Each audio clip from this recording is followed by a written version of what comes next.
Let's take a look at the chart action for Dogecoin. Alright, so in my last video, we were talking about how we had this falling channel going something like this.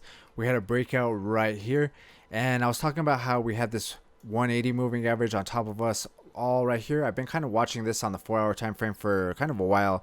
We got rejected right here. We came up and got rejected, and ever since then we had a big downtrend, or we've been trending down pretty much in general. So in my opinion, this 180 moving average on the 4-hour time frame is pretty significant, and I've been watching it to see when we break through it. I think we're gonna get a nice pump to the upside, but until then I'm figuring it might cause some rejection, and we're gonna come up and have to retest it a couple times possibly. If we switch over the 1-hour time frame, I was talking about how we had support right here and right here that gave us this trend line going to the upside like this, and we've actually held support on this trend line right here. So let's see how long we can hold support on this trend line going to the upside. The other thing I was noticing is we had resistance right here, we had resistance right here and right here.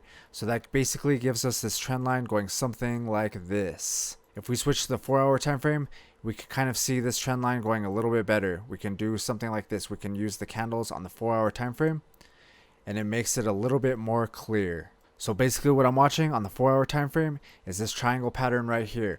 We have this uptrend going like this. Are we going to break through this resistance, or is this resistance right here going to reject us and we're going to head to the downside once we come into contact with it? We won't know until we break up or down which direction it's going. But that is what I'm going to be watching.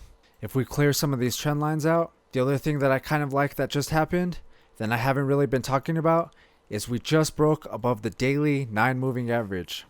So let's see if we can stay above this. I think if we could stay above this 9 moving average right here, this blue line, that it's going to be a very good signal. We're on the daily time frame right now, and you could also see that we're under this 180 moving average right here. So that is another line that I would really like to break and stay above, and that would be another bullish signal. Alright, if you like these chart videos and want to follow along, make sure to hit the subscribe button.